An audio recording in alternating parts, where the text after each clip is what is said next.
রবিউল আউয়াল মারামারি করবেন না, জীবনেও না। কেন করবেন ভাই? সব তো নবীর উম্মাহ। আজকে আপনি মারামারি করেন সামান্য বেশি না, আর কি তেল আমাদের শরীরে, না তেলের পরিমাণ তো বেশি হয়ে গিয়েছে, ঠিক না? আপনি পৃথিবীর অবস্থা দেখেন। বাংলাদেশে আমরা কুমিরের মুখে আছি, কুমিরের মুখে। আজকে আমরা গাজার জন্য আহাজারি করি না। আমি গত সপ্তাহের আগের সপ্তাহে দেখে আসছি সরাসরি, কি ভয়াবহ বিপর্যয়। না দেখলে আপনি বিশ্বাস করতে পারবেন না, বুঝছেন? বাংলাদেশের চারপাশে মিনি ইসরায়েল আছে, আমাদেরকে খাবলে খাওয়ার জন্য রেডি। আর আপনি এই কঠিন সময়ে ছোট্ট একটা বিষয় নিয়ে ইখতিলাফ করে, মারামারি করে, বিভক্তি তৈরি করে ফেলেছেন। আমি আপনাদেরকে সহজ সিস্টেম বলে দিই, কোনো মারামারি নাই। আল্লাহ নবী সাল্লাল্লাহু আলাইহি ওয়াসাল্লামের জন্মের আনন্দ কিভাবে প্রকাশ করবেন?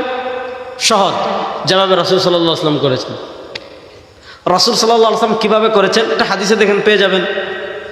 এত দূরে যাওয়ার দরকার নাই, খুদ মুসলিম শরীফে পাবেন। মুসলিম শরীফ তো হাদিসের প্রসিদ্ধ কিতাব। সে হাদিসের প্রসিদ্ধ কিতাবে আছে, হযরত আবু কাতাদা আনসারী রাদিয়াল্লাহু তাআলা থেকে হাদিস এসেছে যে আল্লাহ নবী সাল্লাল্লাহু আলাইহি ওয়াসাল্লাম সপ্তাহের প্রত্যেক সোমবারে রোজা রাখতেন। প্রত্যেক সোমবারে। হযরত আবু কাতাদা আনসারী রাদিয়াল্লাহু তাআলা বলেন, সুইলা আন সিয়াম ইয়াউমিল ইসনাইন, আল্লাহ নবী সাল্লাল্লাহু আলাইহি ওয়াসাল্লামকে প্রত্যেক সোমবারে রোজা রাখা সম্পর্কে জিজ্ঞাসা করা হলো যে আপনি প্রত্যেক সোমবারে কেন রোজা রাখেন? আল্লাহ নবী সাল্লাল্লাহু আলাইহি ওয়াসাল্লাম তিনটা কারণ বলেছেন। এক নম্বর কারণ বলেছেন, ফিহি ওয়ালিদতু, সোমবারে আমি জন্মগ্রহণ করেছি। দুই নম্বর বলেছেন, ফিহি উবআসু আলাইয়া, সোমবারে আমার উপর প্রথম ওহী আসছে। এই দুইটা কারণ আসলে মুসলিম শরীফে। আর শামাইলে তিরমিজিতে 3 নম্বর কারণ আসছে। আল্লাহ নবী বলেছেন, তুরাদুল আমাল, সোমবারে বান্দার আমল আল্লাহর কাছে পেশ করা হয়। ইন্নী উহিব্বু আন উরাদা আমালি ওয়া আনা সাইম, আল্লাহ নবী সাল্লাল্লাহু আলাইহি ওয়াসাল্লাম বলেছেন, আমি এটা পছন্দ করি যে আমার আমল এমনভাবে আল্লাহর নিকট পেশ করা হোক যে আমি রোজাদার। এই 3 কারণে আল্লাহ নবী সাল্লাল্লাহু আলাইহি ওয়াসাল্লাম সোমবারে রোজা রাখতেন। বলেন, আল্লাহ নবী সাল্লাল্লাহু আলাইহি ওয়াসাল্লাম সোমবারে কয় কারণে রোজা রাখতেন? যুবকরা বলেন না, কয় কারণে রোজা রাখতেন? 1 নম্বর, এই দিন তিনি জন্মগ্রহণ করেছেন, এজন্য শুকরিয়া স্বরূপ রোজা রেখেছেন। 2 নম্বর, এই দিন তার উপর ওহী আসছে, বাদ দেন। একটা হলো জন্ম তারিখ, আরেকটা হলো জন্ম বার। আল্লাহ নবী সাল্লাল্লাহু আলাইহি ওয়াসাল্লামের জন্ম বার হলো সোমবার। জন্ম বার আসে সপ্তাহে একবার, আর জন্ম তারিখ আসে বছরে একবার। ভালো করে বুঝেন, জন্ম বার আসে সপ্তাহে একবার, আর জন্ম তারিখ আসে বছরে একবার। শেখ হাসিনা ভারতে পালিয়ে গিয়েছেন 5ই আগস্ট। 5 আগস্ট বছরে আসবে একবার। আর তিনি যেই দিন পালিয়েছেন ওই দিন কি বার ছিল? আর না, শনিবার নাকি? আমার মনে নাই কি বার ছিল। আচ্ছা যাক, সোমবার। না না, আপনার হাদিস দিয়া সোমবার মিলাই দিচ্ছেন। হ্যাঁ, আচ্ছা একবারে তো তাই ফেলাইছেন, ঠিক না বেটি? দরক্কা সোমবার বা দরক্কা মঙ্গলবার। অবশ্য স্টোরি বের করলে বের করা যাবে, সমস্যা নাই। মঙ্গল, আচ্ছা হুজুরের কথাটা ধরি, সোমবার।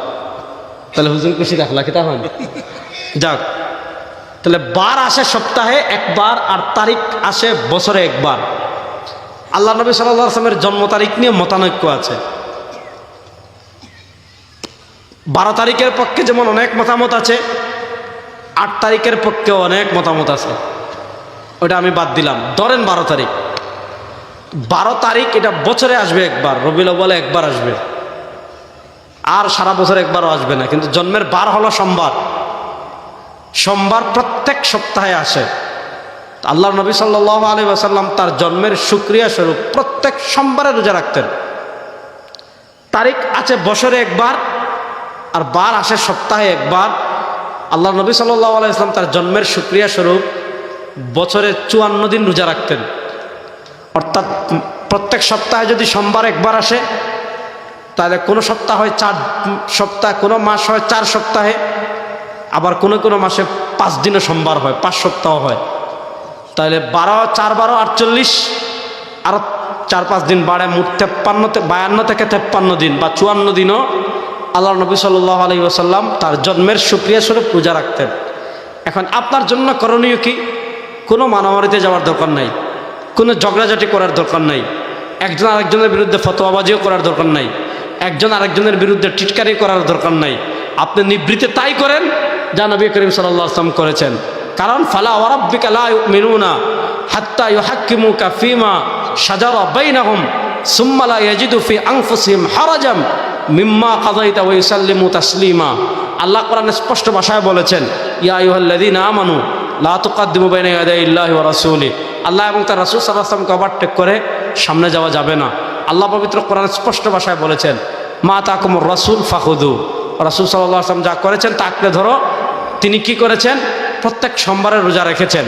এখন উম্মার জন্য করণীয় কি? খুব সহজ, সিম্পল হিসাব। উম্মার জন্য করণীয় হলো তাই করা যা নবী করিম সাল্লাল্লাহু আলাইহি ওয়াসাল্লাম করেছেন। নবী করিম সাল্লাল্লাহু আলাইহি ওয়াসাল্লাম কি করেছেন? প্রত্যেক সোমবারে রোজা রেখেছেন।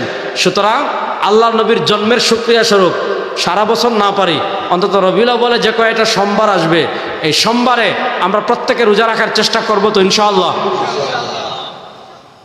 কারা কারা করবেন দেখি হাত তোলেন তো। দেখেন আল্লাহ নবী সাল্লাল্লাহু আলাইহি ওয়াসাল্লাম প্রসিদ্ধ হাদিস, কুল্লু উম্মতি ইয়াদখুলুনাল জান্নাহ ইল্লা মান আবা। যারা আমাকে অস্বীকার করবে তারা সব জান্নাতে প্রবেশ করবে। কিলা মান আবা ইয়া রাসূলুল্লাহ, কারা অস্বীকার করে? মান আতাআনি দাখালাল জান্নাহ। যারা রাসূলুল্লাহ সাল্লাল্লাহু আলাইহি ওয়াসাল্লামের আনুগত্য করবে তারা জান্নাতে প্রবেশ করবে। আনুগত্য মানে কি? তিনি যা করেছেন তা করা, আর তিনি যা করতে নিষেধ করেছেন তা থেকে বেঁচে থাকা, এটাই তো আনুগত্য। আপনি পীর সাহেবের আনুগত্য করেন মানে কি? যে পীর সাহেব যা বলে তা করেন, পীর সাহেব যা করতে নিষেধ করে তা থেকে বেঁচে থাকেন।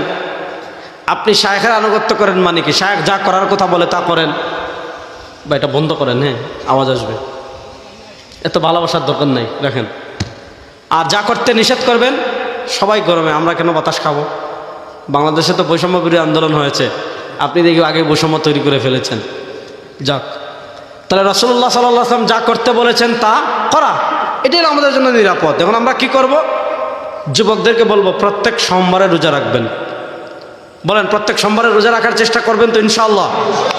প্রত্যেক সারা বছর যদি না পারেন তো রবিউল আউয়াল যখন আসবে প্রত্যেক সোমবারে রোজা রাখার চেষ্টা করবেন। এটি একমাত্র রাসূলুল্লাহ সাল্লাল্লাহু আলাইহি ওয়াসাল্লামের জন্ম উপলক্ষে সুন্নাহসম্মত আমল।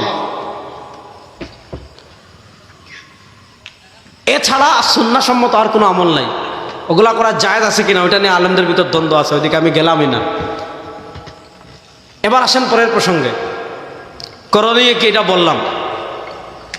আজকে এই উম্মাহ যতটা না আবেগে চলে তার থেকে বেশি, মানে যতটা না দলিলে চলে তার থেকে বেশি আবেগে চলে। দেখেন আল্লাহ তাআলা আমাদের জন্য জীবনের সব ক্ষেত্রে আদর্শ বানিয়েছেন নবীকে। এই যুবকরা ভালো করে কান করে খাড়া করে শুনবেন, যে কয়েকটা সংক্ষিপ্ত সময় কয়েকটা কথা বলে চলে যাব। আল্লাহ তাআলা আমাদের জন্য জীবনের সব ক্ষেত্রে লাকাদ কানা লাকুম ফি রাসূলিল্লাহি উসওয়াতুন হাসানাহ, এই ব্যাপারে কত আয়াত আছে, সব আয়াত তো পড়বো না, এটা প্রসিদ্ধ আয়াত এজন্য পড়লাম। আজকে পৃথিবীতে 250 কোটি মুসলিম। মুসলমানরা অতীতে এত সংখ্যা ছিল কিনা সন্দেহ আছে। মুসলমানদের 57টা কান্ট্রি আছে, 57টা। আপনি দেখেন পৃথিবীতে এতগুলা মুসলিম রাষ্ট্র, কত হাজার কোটি বর্গমাইল আমাদের। মুসলমানদের আজকে পারমাণবিক অস্ত্র আছে, এটম বম। মুসলমানদের একটা রাষ্ট্র আছে যেটা আগে আমরা ছিলাম, পাকিস্তান।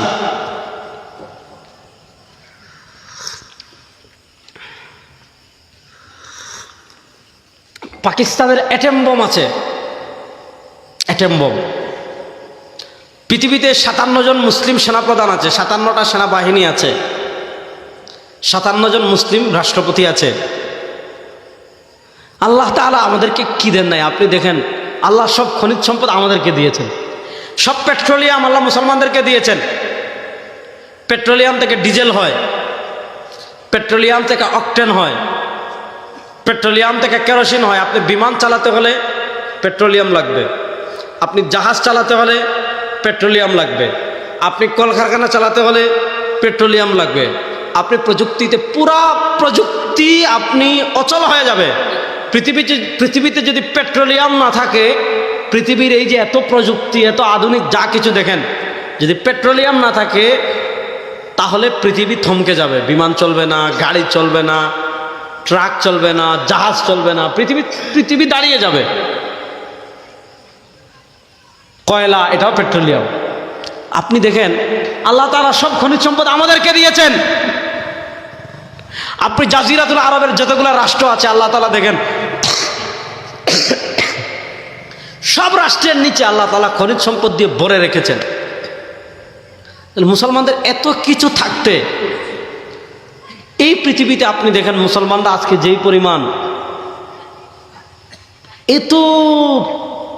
এত রাষ্ট্র, এত সেনাবাহিনী, এত মিসাইল, এত ড্রোন, এত ব্যালিস্টিক মিসাইল, হ্যাঁ, এত ট্যাঙ্ক, এত কিছু থাকতে আজকে পুরা পৃথিবীতে মুসলমানদের, আপনি বিশ্বাস করেন একটা কুকুরের দাম আছে, কুকুরের। আপনি ইউরোপে চাইলে একটা কুকুর মারতে পারবেন না। 2 সপ্তাহ আগে একটা ঘটনা পৃথিবীতে ঘটেছে, আপনারা দেখেছেন। কি ঘটেছে? অস্ট্রেলিয়া একটা স্টেডিয়াম একটা পাখি ডিম পেড়েছে। ক্রিকেট খেলা হচ্ছে, ক্রিকেট খেলা চলাকালীন একটা পাখি এসে উড়ে স্টেডিয়ামে বসছে। পাখি স্টেডিয়ামে বসার পর সাথে সাথে খেলা বন্ধ। কেন বন্ধ? যে স্টেডিয়ামে যদি খেলা হয় তাহলে পাখির অধিকার ক্ষুণ্ণ হবে, পাখি ডিম পাড়তে পারবে না, পাখি তার বাচ্চার যত্ন নিতে পারবে না। সুতরাং এখনই খেলা বন্ধ, আগামী 1 মাসে স্টেডিয়ামে আর খেলা হবে না, শেষ। তাহলে প্রশ্ন হলো, যখন পৃথিবীতে পাখির অধিকার আছে, যখন পৃথিবীতে কুকুরের অধিকার আছে, যখন পৃথিবীতে বিভিন্ন পশু পাখির অধিকার আছে, এই প্রযুক্তির সময়, এই পৃথিবীতে আপনার উন্নতির ছোঁয়া, পৃথিবী যখন প্রযুক্তির উন্নতির চরম শিখরে পৌঁছে গিয়েছে, যখন পাখির অধিকার নিয়ে কথা বলা হয়, মাছের অধিকার নিয়ে কথা বলা হয়, কুকুরের অধিকার নিয়ে কথা বলা হয়, উটের অধিকার নিয়ে কথা বলা হয়, উটের অধিকারের পক্ষে কথা বলার জন্য সংস্থা আছে, পাখির অধিকারের পক্ষে কথা বলার জন্য সংস্থা আছে, কুকুরের অধিকারের পক্ষে কথা বলার জন্য সংস্থা আছে, বানরের অধিকার নিয়ে কাজ করার জন্য সংস্থা আছে। একদল তো আছে, এরা বলে প্রাণী হত্যা মহাপাপ, মুরগি জবাই করে খাওয়া যাবে না। যখন কুরবানি আসবে তখন দেখবে বাংলাদেশে একদল সুশীল বের হয়ে গিয়েছে যে পশু হত্যা মহাপাপ, মুসলমানরা এটা কেমন নির্দয় একটা ধর্ম, এরা পশু জবাই করে, কুরবানি করে, গরু জবাই করে, গরুর উপর অত্যাচার করে। তারা কিন্তু ঠিক বারবিকিউ পার্টি করে, তখন নাই। তারা কিন্তু কেএফসি খায়, তখন সমস্যা নেই। হ্যাঁ, আজকে পশু অধিকার নিয়ে পৃথিবীতে কথা হয়, কিন্তু প্রশ্ন হলো, এই যে গাজা সারা দুনিয়ার মানুষের সামনে, সারা দুনিয়ার প্রযুক্তির সামনে, সারা দুনিয়ার স্যাটেলাইটের সামনে শিশুদেরকে হত্যা করা হচ্ছে প্রতিদিন। শিফা হাসপাতালে হামলা করা হলো, হাসপাতালে হামলা করা সারা পৃথিবীর যুদ্ধনীতিতে নিষিদ্ধ। হাসপাতালে হামলা করা হচ্ছে, শিশুদেরকে হামলা করা হচ্ছে, শরণার্থী শিবিরে হামলা করা হচ্ছে, বলা হচ্ছে তোমাদেরকে ত্রাণ দিব, এখানে আসো, গাজায় খাদ্য নাই। বলা হচ্ছে তোমাদেরকে ত্রাণ দিব, এই জায়গায় জমা হয়েছে, ড্রোন দিয়ে মেরে শেষ। প্রশ্ন হলো, পাখির যদি মানবতা থাকে তাহলে ফিলিস্তিনের কেন মানবতা নেই? কুকুরের যদি মানবতা থাকে তাহলে গাজার শিশুদের কেন মানবতা নেই? গরুর যদি মানবতা থাকে গাজার বৃদ্ধ মানুষের কেন মানবতা নেই? কারণ একটাই, আপনি ইহুদিদের থেকে কখনো মানবতা পাবেন না, খ্রিস্টানদের থেকে কখনো মানবতা পাবেন না, হিন্দুদের থেকে কখনো মানবতা পাবেন না, বিধর্মীদের থেকে কখনো মানবতা পাবেন না। শুনেন, আমরা আজকে পৃথিবীতে অধপতিত হওয়ার, পৃথিবীতে নির্যাতিত হওয়ার, পৃথিবীতে নিষ্পেষিত হওয়ার একটাই কারণ, রাসূল করিম সাল্লাল্লাহু আলাইহি ওয়াসাল্লাম যে আদর্শ আমাদের কাছে রেখে গিয়েছেন, সেই আদর্শ থেকে আমরা 1000 মাইল দূরে সরে গিয়েছি।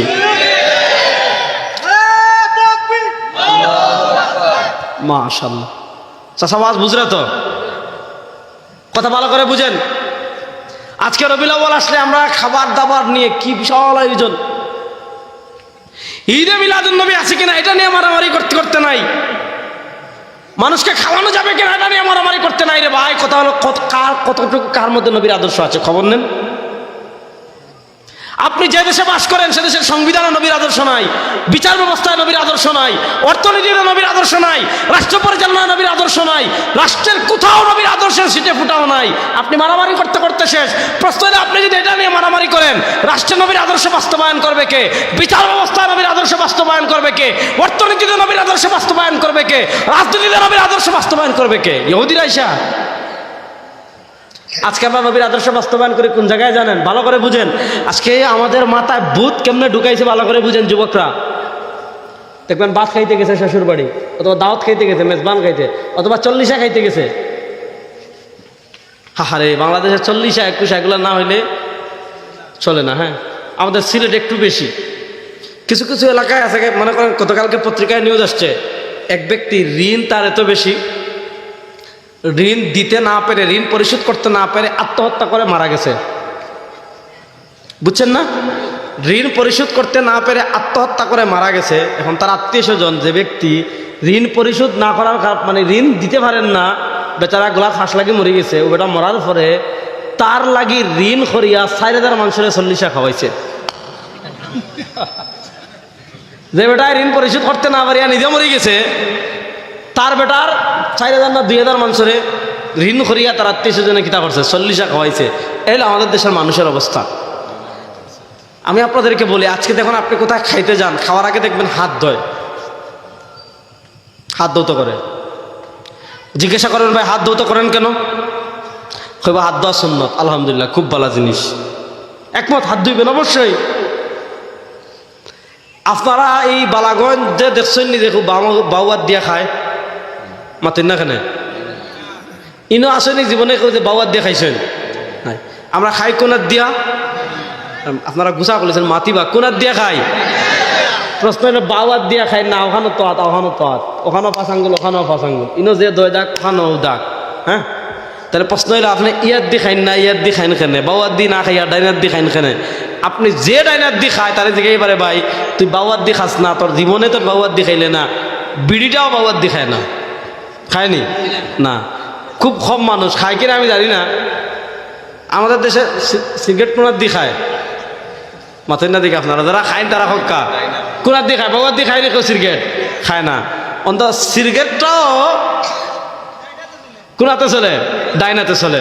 তাহলে জিগাইবেন ভাই আপনি খাবারটা ডাইন হাতে কেন খাচ্ছেন? যে বলবে ভাই ডাইনাতে খাওয়া সুন্নত। আলহামদুলিল্লাহ, এখানে আবার হয় না যে আপনার সব সিগারেট খাওয়ার অনুমতি দিচ্ছেন, এটা আমি হইয়েন না। দেখবেন সে হাত ধোয়ার ক্ষেত্রে রাসূলুল্লাহ সাল্লাল্লাহু আলাইহি ওয়াসাল্লামের আদর্শ খুঁজে। আলহামদুলিল্লাহ, ভালো। আমাদের দেশে এখন একটা ফ্যাশন হয়ে গিয়েছে। হ্যাঁ, আজকে মুসলমানদের কত অধপতন, একটা হাদিস বলি তাহলে আরো বুঝবেন। আল্লাহ নবী সাল্লাল্লাহু আলাইহি ওয়াসাল্লাম বলেছেন, লা তাত্তাবিউন্না সুনানা মান কানা ক্বাবলাকুম শিবরাম বিশিবরিন ওয়া যিরাআম বিযিরাইন হাত্তা লাউ সালাকু ফি জুহরি যাব্বিন লা সালাকতুমু। আরে আমার উম্মার উপর এমন একটা সময় আসবে, আমার উম্মার উপর এমন একটা কাল আসবে, আমার উম্মার উপর এমন একটা যুগ আসবে, লা তাত্তাবিউন্না সুনানা মান কানা ক্বাবলাকুম। আমাদের নবী তার আদর্শ আমাদের কাছে রেখে গিয়েছেন, কিন্তু এই উম্মার উপর এমন একটা প্রজন্ম তৈরি হবে, এই উম্মার মধ্যে এমন একটা শ্রেণী তৈরি হবে, এই উম্মার মধ্যে এমন একটা জামাত তৈরি হবে, লা তাত্তাবিউন্না সুনানা মান কানা ক্বাবলাকুম শিবরাম বিশিবরিন ওয়া যিরাআম বিযিরাইন হাত্তা লাউ সালাকু ফি জুহরি যাব্বিন লা সালাকতুমু। মুসলমানরা আল্লাহ নবীর আদর্শ বাদ দিয়ে, মুসলমানরা কোরআন বাদ দিয়ে, মুসলমানরা রাসূলুল্লাহ সাল্লাল্লাহু আলাইহি ওয়াসাল্লামের সুন্নাহ বাদ দিয়ে প্রত্যেকটা কদমে কদমে সব কাজে মুসলমানরা ইহুদি এবং খ্রিস্টানদের অনুসরণ করবে।